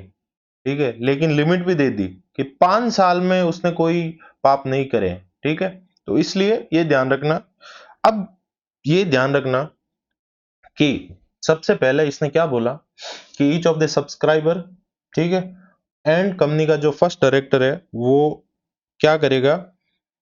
आरओसी को बोलेगा हमने आपके रजिस्टर अपनी कंपनी के रजिस्ट्रेशन के लिए जो जो भी डॉक्यूमेंट सबमिट करे हैं, वो सारे के सारे करेक्ट, कंप्लीट एंड ट्रू है, पूरे हैं, सही है और सत्य है। ठीक है, पूरे हैं, सही है और सत्य है, कुछ भी इसमें झोल नहीं है, तोड़ मरोड़ नहीं है। लेकिन ये डिक्लेरेशन कौन दे रहा है? कौन दे रहा है? आपने कहावत सुनी होगी, महाराज जी खुद बैंगन खाए और हमको परहेज बताए। नहीं चलेगा, ये तो बेटा नहीं चलेगा। ठीक है, तो क्या बोलता है एक्ट? क्या बोलता है कि डिक्लेरेशन भी वही बंदा दे सकता है जो कोई भी पहले अपने करियर में कंपनी के फॉर्मेशन में, प्रमोशन में या फिर मैनेजमेंट में वो गिल्टी नहीं है, कोई भी उसने अपराध नहीं करा है, तो वो माना जाएगा वो क्या है, सही बंदा है, वो डिक्लेयर कर सकता है। या फिर नॉट बीन फाउंड गिल्टी, कि वो गिल्टी नहीं होना चाहिए कोई भी फ्रॉड के लिए, मिसफॉर्चून के लिए, और उसकी कोई भी ड्यूटी ब्रीच करने के लिए इस एक्ट में या फिर इससे पिछला जो एक्ट है लास्ट 5 सालों में। ठीक है, 5 सालों में, पिछले लास्ट 5 सालों में उसने कोई भी गलत काम नहीं किया है, वो कोई भी गलत काम के लिए गिल्टी साबित नहीं हुआ है, तो वो मान लिया जाएगा। ठीक है, ये अच्छी बात है। अब समझ में आ गया पॉइंट। पांचवा पॉइंट क्या बोलता है, address for correspondence. The address for correspondence till it's registered office is establishment. ठीक है, कंपनी अभी खड़ी हो रही है तब तक तो अपन को कोई ना कोई सेटअप चाहिए होगा जहां पे अपन कंपनी के जो मेंबर्स है, कंपनी के डायरेक्टर है, वो मीटिंग करेंगे। ठीक है, तो वो रजिस्टर्ड ऑफिस बनने तक एक ऑफिस, एक टेम्पररी सेटअप होगा, उसको अपन क्या बोलेंगे, correspondence address. Particular of persons named as the first director. अब जो कंपनी का पहला डायरेक्टर होगा, जो कंपनी के सब्सक्राइबर, कंपनी के मेंबर चूज करेंगे, उसको अपनी डिटेल रजिस्ट्रार को देनी होगी। ठीक है, ऐसे रजिस्ट्रार को क्या पता चलेगा, क्या पता चलेगा कि कंपनी के ये डायरेक्टर है, और कंपनी का फर्स्ट डायरेक्टर ये है, और कंपनी का जो मेन कर्ता धर्ता है, क्योंकि डायरेक्टर ये तो होगा ना जिसके इशारों पे कंपनी काम करेगी। तो इसकी डिटेल ही अगर आरओसी के पास में नहीं होगी तो ये तो गलत बात है। इसलिए क्या करेंगे कि कंपनी के जो फर्स्ट डायरेक्टर है उसकी डिटेल अपन को किसको देनी होगी, आरओसी को देनी होगी। अब क्या बोल रहा है, the particular that is the name including surname. अब इसको देखो, नाम, उसका सरनेम, उसके फैमिली का name, the director identification number. जिस तरह आपका एक आधार नंबर होता है, उसी तरह एक डायरेक्टर का भी एक आइडेंटिफिकेशन नंबर होता है जिसको डिन बोलते हैं। जैसे उसका घर का एड्रेस, वो किस जगह का है, nationality, such other particular including proof of identity, उसका Aadhaar card, PAN card, voter ID of each person mentioned in the articles as first director. Company के पहले डायरेक्टर के रूप में जिन जिन लोगों को आपने चूज किया है, ठीक है, उसका नाम, उसका सरनेम, उसके फैमिली का नाम, उसका डिन नंबर, उसका घर का एड्रेस, उसको वो कहाँ का है, उसका नेशनलिटी, और उसका प्रूफ ऑफ आइडेंटिटी। ठीक है, his interest in other firms and bodies corporate along with consent to act as director in the company shall be filed in form dir 12 along with the fees। ये क्या बोल रहा है कि company उसके खुद की जो जितनी भी बेसिक डिटेल है उसके साथ में वो कितने और कंपनियों में एज ए डायरेक्टर काम कर रहा है। ठीक है, और यहाँ पे वो काम करने के लिए विलिंग है, वो रेडी है, वो भी एक form along with fees upon ROC को देंगे। ये तो नहीं भैया हम अपन खुद ही उसको बोल रहे हैं आप डायरेक्टर बन जाओ, भैया उसकी विलिंगनेस तो होनी चाहिए ना। उसके लिए उसकी बेसिक डिटेल हो गई, वो कहाँ कहाँ और डायरेक्टर है, और यहाँ पे अपने काम करने के लिए इच्छुक है या नहीं है, वो सारी बेसिक डिटेल अपन आरओसी को DIR 12 में देंगे। ठीक है, अब particular of the subscribers to the memorandum. भैया देखो बच्चों, आई नो ये थोड़ा सा थ्योरेटिकल डिस्कशन है, जो थोड़ा ऐसा लग रहा है मोनोटोनस, थोड़ा थ्योरेटिकल टाइप में, बट डोंट वरी, अपन इसको एक दो बार गो थ्रू करेंगे ना, ये मक्खन जैसा इजी हो जाएगा।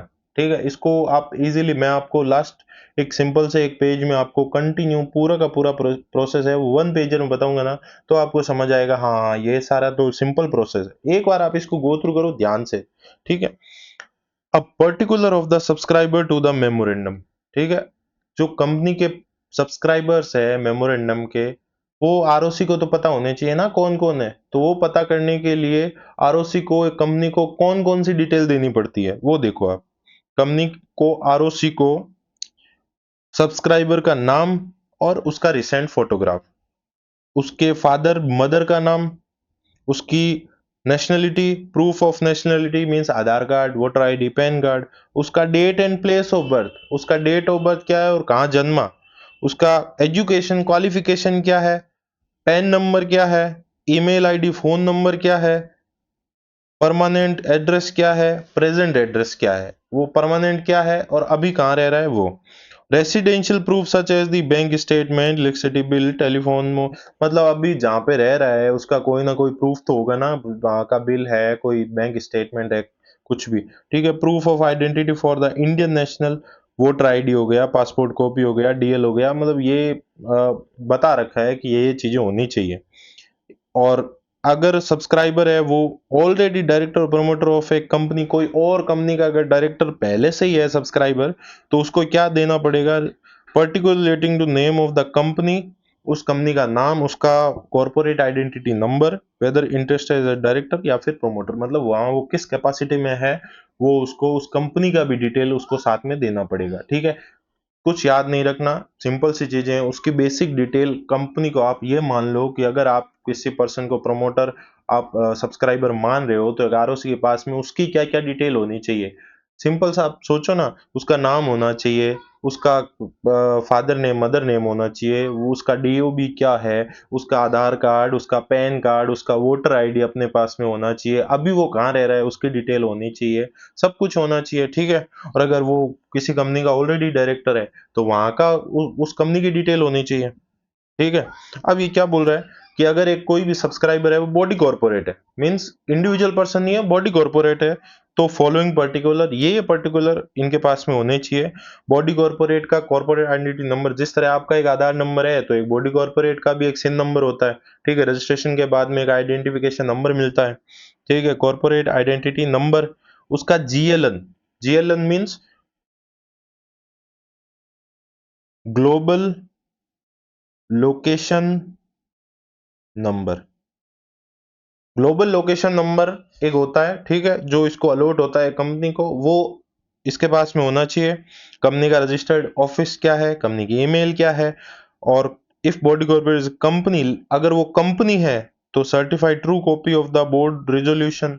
ठीक है। उसका बोर्ड रेजोल्यूशन ऑथराइज कि वो इस कंपनी के जो मेमोरेंडम है उसको सब्सक्राइब कर रहा है, तो वो परमिशन तो होनी चाहिए ना कंपनी की।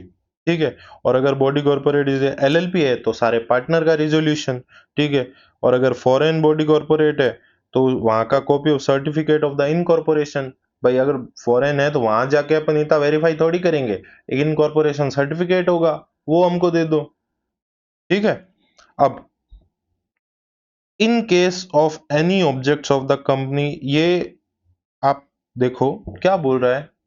In case of any of the objects of the company requires registration or approval from the sectoral regulator such as the RBI or SEBI, then such registration or approval shall be obtained by the proposed company before pursuing such objects, and declaration in the behalf shall be submitted at the stage of incorporation। अरे sir क्या बोल रहा है इतना सारा, मेरे को कुछ समझ नहीं आया, कुछ समझने की जरूरत नहीं है। सिंपल सी चीज देखो, कंपनीज एक्ट बोल रहा है कि अगर आपके उद्देश्य कुछ ऐसे हैं जिसमें आपको आरबीआई या फिर सेबी का रजिस्ट्रेशन होना जरूरी है, ठीक है, तो कंपनी के रजिस्ट्रेशन से पहले आप एक काम करो, उनका रजिस्ट्रेशन ले लो और हमें इनकॉर्पोरेशन के लिए अप्लाई करो, तब हमें वो साथ में दे देना। सिंपल। अगर आपका ऐसा कोई पर्पज है जिसके लिए आपको आरबीआई या सेबी से अप्रूवल लेनी पड़ेगी, तो आप एक काम करो, उसके अप्रूवल ले लो, हमको दे दो, हम उसके बेस पे भी आपको अप्रूवल देंगे। समझ में आ गया बात, सिंपल सी बात है। अभी इसको एक बार वापस गो थ्रू करो, अब ये क्या बोलेगा, अब आपको समझ आएगा। In case any of the object, company का कोई भी ऐसा उद्देश्य रिक्वायर्स रजिस्ट्रेशन और अप्रूवल, कंपनी का ऐसा कोई उद्देश्य जिसमें जरूरत है रजिस्ट्रेशन या अप्रूवल की, किसकी, sectoral regulator such as RBI या सेबी, की सेक्टोरल रेगुलेटर जैसे कि आरबीआई और सेबी, कोई भी ऐसा उद्देश्य है जिसमें आपको उनकी अप्रूवल या रजिस्ट्रेशन की रिक्वायरमेंट है, देन तो सच रजिस्ट्रेशन और अप्रूवल, तो ये रजिस्ट्रेशन और अप्रूवल आप एक काम करो, obtained by the proposed company, तो उस कंपनी को पहले ही ले लेना चाहिए, बिफोर परसुइंग सच ऑब्जेक्ट और डिक्लेरेशन, वो ऑब्जेक्ट करने से पहले आप उसका रजिस्ट्रेशन लो। In this behalf shall be submitted at the stage of incorporation. और हमें वो at the time of stage of incorporation दे दो आप, सिंपल। अब in case of the company being incorporate as Nidhi, Nidhi company एक टाइप ऑफ कंपनी है। The declaration by the central government under section 406 shall be obtained by the Nidhi before commencing the business, and a declaration is behalf shall be submitted at the stage of the incorporation। आप एक काम करो, as a निधि आप establish हो रहे हो ना, तो अब सेंट्रल गवर्नमेंट से अंडर सेक्शन 406 में आप अप्रूवल ले लो, वहां का आप रजिस्ट्रेशन ले लो और हमें इसका डिक्लेरेशन दे दो। सिंपल सी बात है, जैसे ऊपर है वहां नीचे है, ठीक है। अब सबसे लास्ट में क्या होगा, लास्ट में नहीं, अभी एक दो चीजें और है। अब क्या होगा, अब होगा ये सारी चीजें होने के बाद में अब क्या करेगा रजिस्ट्रार, क्या करेगा रजिस्ट्रार, क्या करेगा, basis of document and information filed. अभी तक हमने जो भी पढ़ा कि इसको ये डिक्लेरेशन फाइल करना है, इसको ये सब्सक्राइबर्स का ये डिटेल अपन को फाइल करना है, ये डॉक्यूमेंट इंफॉर्मेशन देनी है सारी की सारी, तो रजिस्ट्रार अब क्या करेगा, on the basis of document information उसके पास में जो आई है, रजिस्टर ऑल द डॉक्यूमेंट, उनको रजिस्टर करेगा and information in the register and issue A certificate of incorporation.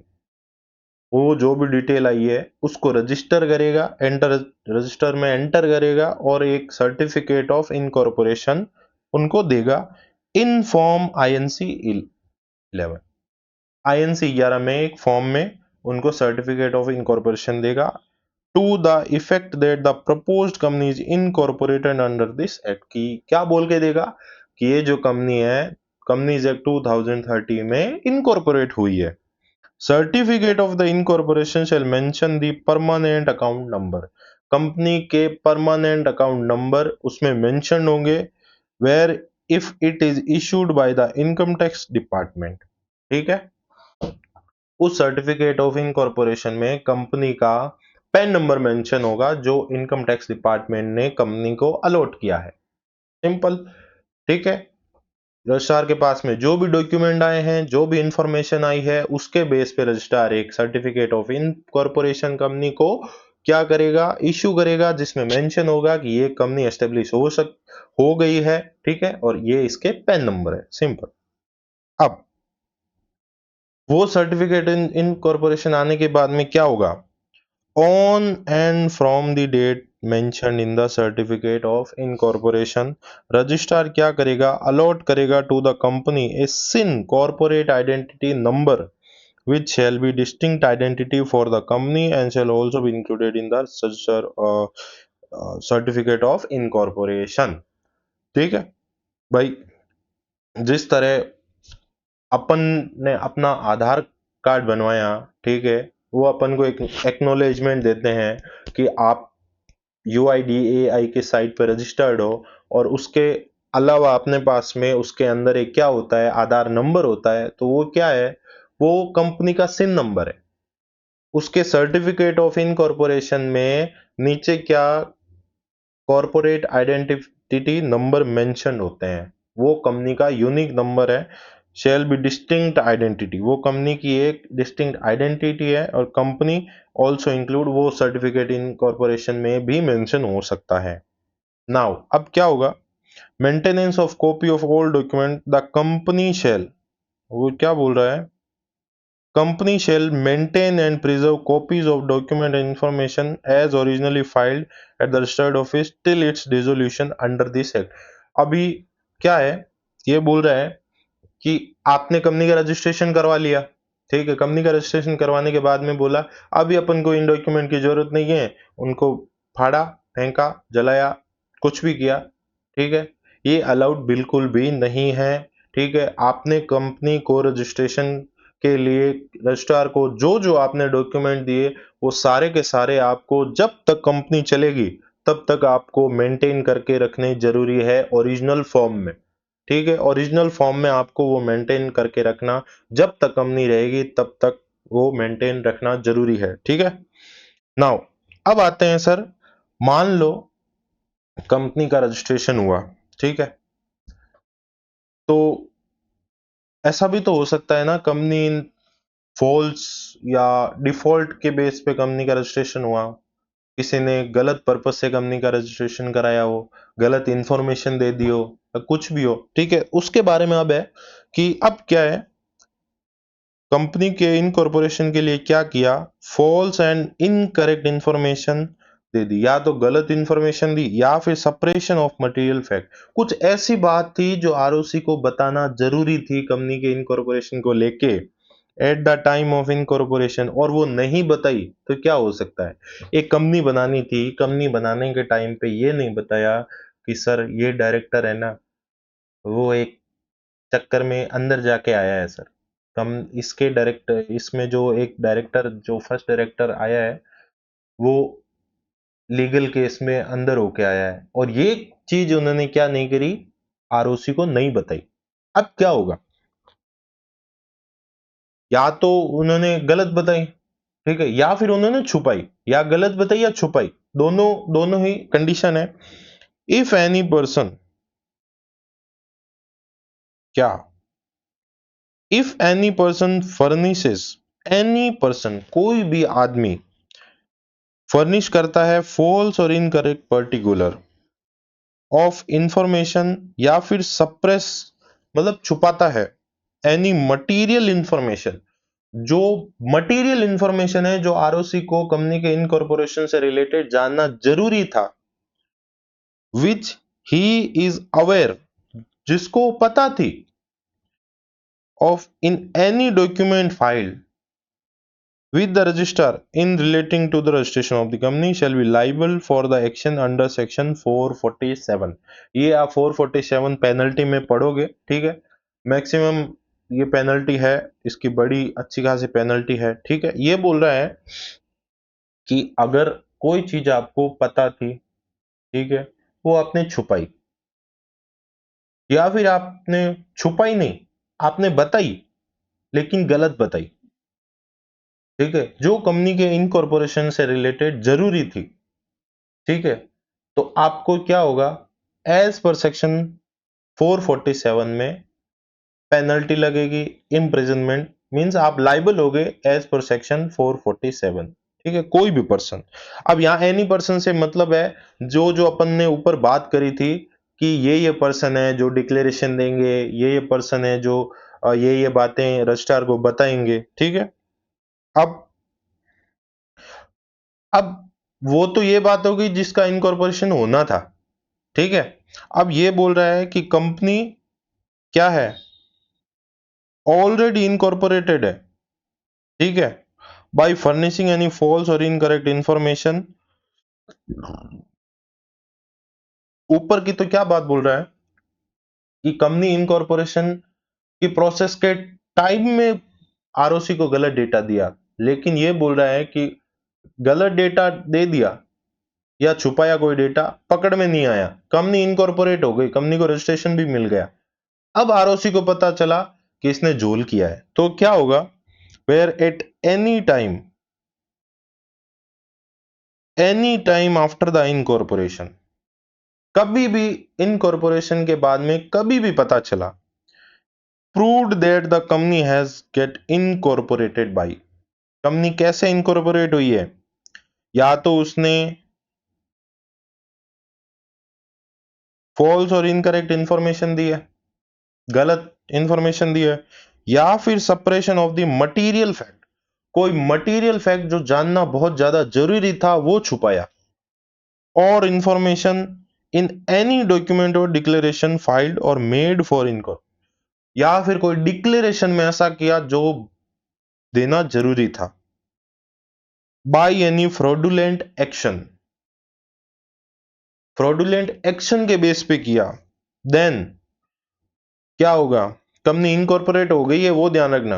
अब क्या क्या होगा, कंपनी के कौन कौन, कंपनी के प्रमोटर या फिर person named as the first director and the person making declaration under this section, आपने पढ़ा था एक प्रोफेशनल कैपेसिटी में कंपनी के सीए सीएमए या फिर कंपनी के एडवोकेट जो भी होगा जिसने इनकॉर्पोरेशन में हेल्प करी है उसको डिक्लेरेशन देना होता है, वो भी अगर इसमें इन्वॉल्व होगा, ये उसकी बात कर रहा है। अभी उसने प्रमोटर का नाम ले लिया, डायरेक्टर का भी नाम ले लिया, उनका तो आ गया, अब आगे नाम आ रहा है कोई और भी पर्सन जिसमें इसमें शामिल था, liable for the action for fraud under section 447, fraud के सेक्शन में क्या करेगा, अंदर जाएगा। ठीक है, अब ये सब होने के बाद में क्या होगा, पहले, हाँ ठीक है, ओके, अब थोड़ा सा, ये ज्यादा नहीं है, ये लास्ट पार्ट है इसका, सेक्शन 3 का लास्ट पार्ट है। ठीक है, इसके बाद में एक छोटा सा सेक्शन है, सेक्शन 3A। ठीक है, ये भी इसी से रिलेटेड है, तो अपन ये दोनों कवर करेंगे, बाकी का अपन नेक्स्ट लेक्चर में डिस्कस करेंगे। ठीक है, तो ये क्या बोल रहा है, ये बोल रहा है ये सारी चीजें हो गई, कंपनी को पता चल गई, ठीक है, सॉरी, रजिस्ट्रार को पता चल गया कि ये सारा झोल हुआ है। ठीक है, ये झोल हुआ है, तो अभी ट्राइब्यूनल क्या करेगा, एनसीएलटी क्या करेगा, एनसीएलटी करेगा where a company has been got incorporated by, same to same वापस आ रहा है, जो ऊपर वाली डेफिनेशन थी वो वापस बोल रही है कि अगर ये सारी चीजें हुई है, फॉल्स और इनकरेक्ट इंफॉर्मेशन दिया है, कुछ छुपाया है, फ्रॉडुलेंट एक्शन किया है, ठीक है, then the tribunal NCLT on being satisfied that situation so warrant, कि ये सिचुएशन मतलब हालात है वो ये बता रहे हैं, in response to any application made to it, उसको एनसीएलटी को किसी ने एप्लीकेशन करी है, उसके बेस पे आर एनसीएलटी को लग रहा है, it may pass order as it deem fit including, कि वो ऑर्डर पास कर सकता है, जिस ऑर्डर में क्या क्या चीजें हो सकती है, वो बोल रहा है कि क्या,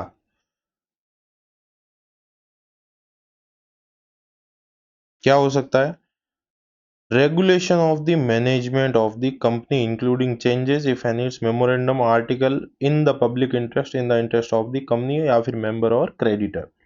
अगर एनसीएलटी को लगा कि इनकॉर्पोरेशन के टाइम में कंपनी ने गलत इंफॉर्मेशन दी, कुछ मटेरियल फैक्ट छुपाए, या फिर इन्होंने फ्रॉडुलेंट एक्शन किया, तो और ये क्यों, एनसीएलटी को कैसे पता चलेगा, एनसीएलटी के पास में कोई एप्लीकेशन आएगी, और एनसीएलटी को सिचुएशन देख के ये लग रहा है कि ऐसा कुछ हुआ है, तो एनसीएलटी क्या ऑर्डर कर सकता है, एनसीएलटी कहेगा कंपनी का मैनेजमेंट है वो अपने हाथ में लो, क्या करेगा कि ये सारे के सारे चोर है, इसका रेगुलेशन मैं करूंगा, regulation of the management of the company including change, अगर उसके आर्टिकल्स में कुछ मींस ऑब्जेक्ट, कुछ आर्टिकल्स में ऐसे ऑब्जेक्ट लिखे हुए हैं जो मिस फैक्ट थे, या फिर जिसको छुपाया गया, जिसको ऑल्टर करके बताया गया, तो उसमें भी चेंज करना जरूरी है, क्योंकि कंपनी के आर्टिकल्स ऑफ एसोसिएशन और एमओए ही बताता है कि क्या क्या चीजें कंपनी का काम है और कंपनी ये करेगी।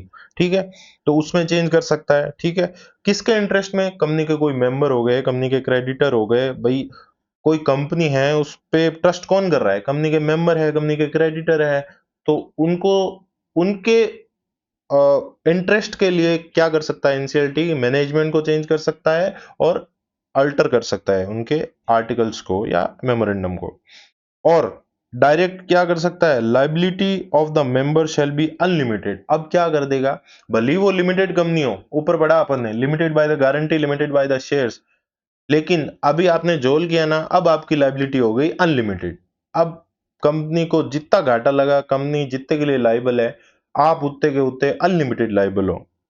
Direct removal of the same, removal of the name of the company from the register of the company, company का जब रजिस्टर हुआ तो आरओसी ने क्या किया, अपने रजिस्टर में एंटर किया ये कंपनी रजिस्टर हुई है, तो उसका वहां से नाम हटा दिया जाएगा, काट दिया जाएगा, और winding up of the company, या फिर क्या हो सकता है, कंपनी को ही वाउंड अप कर दो, सारा कुछ बेच बुचा के, जितना क्रेडिटर मांगते हैं, मेंबर मांगते हैं, जो इनोसेंट पर्सन है उनको पे आउट करो और फ्री करो। ठीक है, प्रोवाइडेड दैट, लेकिन ये सब करने से पहले ट्राइब्यूनल क्या देखेगा? The company shall be given A reasonable opportunity of being heard in this matter. भैया ये बात तो नहीं है, अगर किसी को फांसी देते हैं तो उसको भी उसकी लास्ट अंतिम इच्छा पूछते हैं कि आपकी अंतिम इच्छा क्या है। ये सब करने से पहले वाउंड अप कर रहे हो, कंपनी को फांसी दे रहे हो, उसके प्रमोटर डायरेक्टर को लाइबल कर रहे हो, कुछ भी नाम कुछ सब कुछ हो रहा है, लेकिन उसमें आप कंपनी के जो भी कंपनी जो भी मेंबर है, प्रमोटर डायरेक्टर है, कंपनी को एक सुनने का मौका तो दोगे कि उसका क्या मत है, उसने कुछ ये क्यों किया, कैसे किया। ठीक है। The tribunal shall take into consideration the transaction entered into by the company, including the obligation, if any, contracted or payment of any liability। ठीक है। क्या करेगा? अगर कंपनी ने अगर कोई भी कंपनी ने अपनी ये ऑब्लिगेशन है पाप धोने के लिए कोई भी ट्रांजैक्शन करे हैं, तो ट्राइब्यूनल क्या करेगा? उसको कंसिडर करेगा। ठीक है। ये नहीं बोलेगा कि नहीं नहीं आपने अभी पाप कर दिया है तो आपने भले ही उनका पेमेंट कर दिया हो, लेकिन हम नहीं मानेंगे। नहीं, वो बात नहीं है। कंपनी को सुना भी जाएगा और कंपनी ने अगर कुछ ऐसे ट्रांजैक्शन करे हैं अपने पाप धोने के लिए, वो भी कंसिडर होंगे। ठीक है। अब ये रिप्रेजेंटेशन है छोटे से चार्ट में। क्या है, क्या बोल रहा है? कंपनी कोई भी इनकॉर्पोरेट हुई है किससे? फॉल्स और इनकरेक्ट इंफॉर्मेशन से, या फिर कोई डिटेल छुपाई है, या फिर कोई फ्रॉडुलेंट एक्शन किया है, तो ट्राइब्यूनल क्या क्या कर सकता है? ट्राइब्यूनल कर सकता है मैनेजमेंट का रेगुलेशन कर सकता है, मेंबर की लाइबिलिटी अनलिमिटेड कर सकता है, कंपनी का नाम रजिस्टर से हटा सकता है, या फिर कंपनी को पूरा का पूरा वाउंड अप कर सकता है। चार चीजें। ठीक है। अपन फटाफट इसको गो थ्रू कर लेते हैं, ट्राइब्यूनल क्या क्या कर सकता है। अगर एक अगर कोई भी कंपनी क्या हुई है इनकॉर्पोरेट, या तो उसने कोई गलत चीज बताई है, या फिर उसने कोई चीज छुपाई है, या फिर उसने कोई फ्रॉडुलेंट एक्शन किया है, ठीक है, धोखाधड़ी वाला एक्शन किया है, तो ट्राइब्यूनल क्या क्या कर सकता है? मैनेजमेंट को चेंज कर सकता है। ठीक है। उसके रेगुलेट कर सकता है मैनेजमेंट को, मेंबर की लाइबिलिटी अनलिमिटेड कर सकता है, कंपनी का नाम रजिस्टर से हटा सकता है, और कंपनी को ही वाउंड अप कर सकता है। ठीक है। सिंपल सा। एक बार अपन वापस अब दी आराम से इसको गो थ्रू वापस कर लेंगे पूरा का पूरा प्रोसेस, तो वापस एक बार अपना रिफ्रेश हो जाएगा। इतना सारा पढ़ा तो मेरे को पता है सारा एक साथ में हो गया तो अभी समझ में नहीं आएगा। ठीक है। तो इसको सिंपल एक छोटे से वे में अपन करते हैं। सबसे पहले अपन को क्या करना है? आरओसी को एप्लीकेशन फाइल करना है कि हमें रजिस्टर होना है, साथ में पूरी इंफॉर्मेशन और देंगे, डॉक्यूमेंट देंगे। उसके बाद में एमओए एईओ को साइन कौन करेगा? पढ़ा लिखा, अनपढ़, बॉडी कॉर्पोरेट, एलएलपी, फॉरेन बाहर का जो रहता है। ठीक है। उसके बाद में डिक्लेरेशन देगा कौन देगा? प्रोफेशनल जो कैपेसिटी में वो देगा, विद उसके डायरेक्टर देंगे। एंड ध्यान रखना, एंड प्रोफेशनल कैपेसिटी में जो कंपनी का हेल्प कर रहा है इनकॉर्पोरेशन में, विद उसके डायरेक्टर या मेंबर। ठीक है। उसके बाद में declaration by the subscriber, declaration कौन देगा? सब्सक्राइबर देंगे। क्या देंगे? कि वो कोई भी कोई भी कन्विक्टेड नहीं है किसी भी, पीछे कोई भी उसने उन्होंने कंपनी बनाई होगी या फॉर्मेशन करी होगी या मैनेजमेंट में थे, वहां पे उन्होंने कोई भी जोलमोल नहीं किया है, या फिर अगर उन्होंने जोलमोल करा और फाउंड गिल्टी हुए तो उसको 5 साल बीत चुके हैं। ठीक है। एड्रेस ऑफ द कॉरेस्पॉन्डेंस मतलब एक रजिस्टर्ड ऑफिस बनने से पहले कंपनी का एक कोई टेम्पररी ऑफिस होगा, उसको कॉरेस्पॉन्डेंस एड्रेस बोलेंगे। ठीक है। Particular of the person named as first director होगा, उसके पर्टिकुलर आरओसी को मिलेंगे, उसकी बेसिक डिटेल होगी, उसका विलिंगनेस होगा, और वो कहाँ कहाँ है एडिशनल डायरेक्टर, मींस डायरेक्टर और कहाँ कहाँ है। ठीक है। सब्सक्राइबर्स की डिटेल कंपनी के आरओसी को अपन को देनी पड़ेगी, उसकी बेसिक डिटेल हो गई, पैन कार्ड, आधार कार्ड, उसके मदर नेम, फादर नेम, उसका घर का नाम। ठीक है। जो भी उसको एजुकेशनल क्वालिफिकेशन है। ठीक है। उसकी बेसिक जितनी भी डिटेल है। ठीक है। और अगर बॉडी कॉर्पोरेट है तो उसका सिन नंबर होगा, उसका जीएलएन नंबर होगा, उसका ऑफिस होगा, उसकी ईमेल आईडी होगी, जो भी होगा। ठीक है। और ये चीज है कि अगर कोई भी कंपनी है जिसको रजिस्ट्रेशन लेना है, तो उसमें अगर कोई और अथॉरिटी की अप्रूवल लेनी है, तो आप एक काम करो, उसकी अथॉरिटी का अप्रूवल ले लो और हमें उसके साथ में एक डिक्लेरेशन दे दो उसके अप्रूवल का। या फिर कंपनी को निधि कंपनी अगर बनना है तो आप एक काम करो, सेंट्रल गवर्नमेंट से 406 सेक्शन में अप्रूवल ले लो और उसके साथ में हमें एक डिक्लेरेशन दे दो, ठीक है। और ये सब होने के बाद में क्या होगा, एक सर्टिफिकेट इश्यू होगा। सर्टिफिकेट इश्यू में कंपनी का नाम लिखा होगा, पैन नंबर लिखा होगा, और उसी में क्या होगा, एक सिन नंबर होगा, कॉर्पोरेट आइडेंटिटी नंबर, ठीक है। और कंपनी को इनकॉर्पोरेशन सर्टिफिकेट मिलने के बाद में सारे जो ओरिजिनल डॉक्यूमेंट है उसको फाड़ना नहीं है, उसको मेंटेन करके रखना है जब तक कंपनी चालू रहेगी।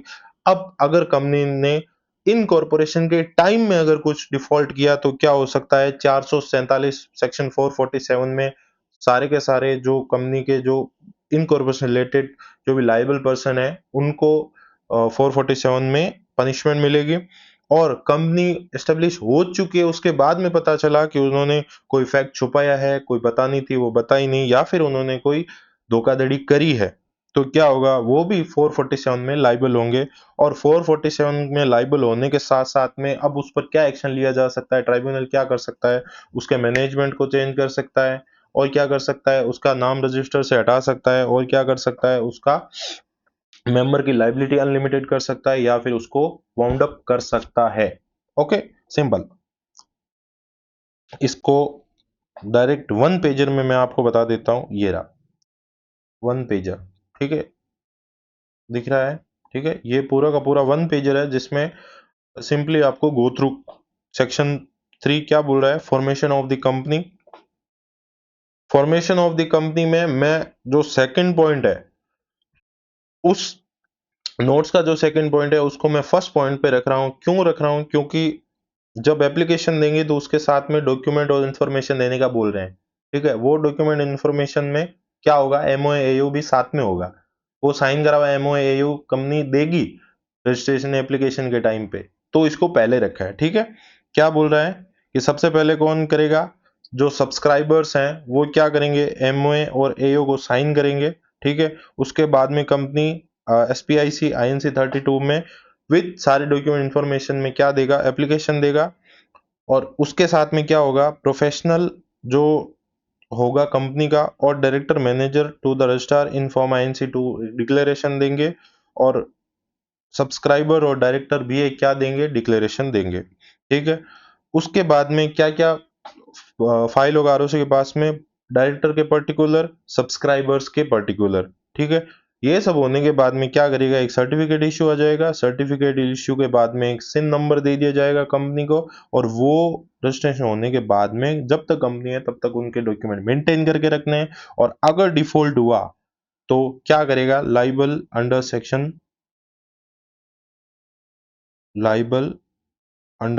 447, ठीक है। और बाद में 447 के लाइबल के साथ में क्या करेगा, ऑर्डर ऑफ द ट्राइब्यूनल, क्या ट्राइब्यूनल ऑर्डर दे सकता है, ठीक है। ये समझ आ गया सारा का सारा। क्या, एक बार वापस गो थ्रू कर लेते हैं, ठीक है, ताकि आपको भी इजी रहे, ठीक है। क्या बोल रहा है ये, सबसे पहले एओए और एमओए को साइन करेंगे जो भी सब्सक्राइबर्स हैं, जो भी कंपनी के मेमोरेंडम और आर्टिकल्स के, ठीक है। उसके बाद में अपन क्या करेंगे, साइन करने के बाद में अपन जाएंगे कंपनी के रजिस्ट्रार के पास में कि हमें सारी के सारी ये डॉक्यूमेंट लो, इन्फॉर्मेशन लो, हमारा रजिस्ट्रेशन करो। ये रजिस्ट्रेशन करने के साथ साथ में क्या होगा, कंपनी के जो भी प्रोफेशनल है, CA CS CA CS CMA जो भी है, एडवोकेट है, और कंपनी के डायरेक्टर एंड कंपनी के डायरेक्टर है, वो एक डिक्लेरेशन देंगे कि हमने कोई झोलमोल नहीं किया है। उसके साथ में सब्सक्राइबर्स एंड डायरेक्टर भी एक डिक्लेरेशन देंगे, ठीक है। और डिक्लेरेशन के साथ साथ में पर्टिकुलर ऑफ सब्सक्राइबर और पर्टिकुलर ऑफ डायरेक्टर, जिसके जो बेसिक डिटेल हो गई कंपनी के कुछ भी हो गए वो देंगे। ये सब आने के बाद में अच्छा आरओसी को लगा हाँ ठीक है, सारा कुछ सही है, डिक्लेरेशन भी मिल गया, सारे डॉक्यूमेंट इन्फॉर्मेशन भी आ गए, अब क्या कर दो, कंपनी को रजिस्ट्रेशन सर्टिफिकेट इशू कर दो, उसमें सिन नंबर भी मिल जाएगा। और वो मिलने के बाद में कंपनी को कम से कम जब तक कंपनी चल रही है तब तक ये डॉक्यूमेंट सारे ओरिजिनली मेंटेन करने हैं। और अगर आपने डिफॉल्ट करा, भले ही वो कंपनी इनकॉर्पोरेशन के टाइम पे या इनकॉर्पोरेशन होने के बाद में, तो आप 447 में लाइबल होंगे। और ये होने के बाद में आपको ट्राइब्यूनल ऑर्डर दे सकता है कि कंपनी का क्या क्या करना है, मैनेजमेंट चेंज हो सकता है, कंपनी के मेंबर लिस्ट से नाम कंपनी के लिस्ट से नाम हट सकता है, और वाउंड अप हो सकता है, ठीक है। एक लास्ट सेक्शन है उसको अपन डिस्कस कर लेंगे अभी एक सेकंड में, ठीक है, वन सेकंड। हाँ जी, तो ये जो आज के लेक्चर का जो लास्ट सेक्शन है, सेक्शन 3A, कौन सा सेक्शन है? सेक्शन 3A क्या बोल रहा है? ऊपर जो अपन ने डिफॉल्ट पढ़ा था, ठीक है, उससे रिलेटेड एक है, member severally liable in certain cases that is reduction in the minimum membership. ठीक है, कि एक बार पढ़ते हैं फिर इसको एलोबरेट करते हैं। ठीक है, ये बोल रहा है कि मेंबर में हैव लिमिटेड और अनलिमिटेड लाइबिलिटी, कि कंपनी के जो भी मेंबर है, limited by share, limited by the guarantee या फिर अनलिमिटेड लाइबिलिटी हो सकती है, depending upon the nature of the company. ठीक है, जिस जो जैसा नेचर है उस हिसाब से मेंबर की लाइबिलिटी होगी। Generally, the member are the jointly liable for the debt of the company, but they shall be severally liable for the payment of the debt of the company and may be severally sued therefore at if at any time। अब देखो, ये बोल रहा है कि भले ही company का nature हो कि वो लिमिटेड बाय द गारंटी है या लिमिटेड बाय द शेयर्स है या फिर अनलिमिटेड गारंटी है या फिर अनलिमिटेड लाइबिलिटी है, लेकिन कुछ ऐसी जगह है जहां पे मेंबर्स की लाइबिलिटी अनलिमिटेड होगी, जहां पे कंपनी के मेंबर को बोला जा सकता है कि यहाँ पे आपको पूरी की पूरी भरपाई करनी पड़ सकती है। कौन कौन सी वो जगह है? नंबर, ये सेक्शन इंपॉर्टेंट है, ये ध्यान रखना। ठीक है, क्यों? देखो आप, number of the members of the company is reduced below 7 or 2 in case of the public और प्राइवेट कंपनी रेस्पेक्टिवली, एंड ये ध्यान रखना, एंड सबसे ज्यादा जरूरी है, such company carries on the business for more than 6 months with reduced number of the member. क्या बोल रहा है कि जो कंपनी के नंबर ऑफ मेंबर्स होने चाहिए, in public company 7, private company में 2, ठीक है, वो नहीं है, और कंपनी अपना 6 महीने से उन्हीं मेंबर पे अपना बिजनेस चला रही है। ठीक है, यहां पे एंड भी आएगा, ये ध्यान रखना, यहां पे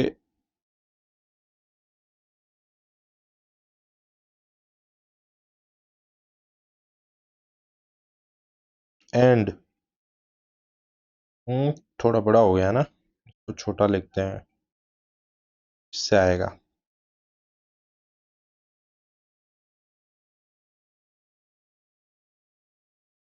एंड ये भी बड़ा हो गया। हाँ, अब ठीक है।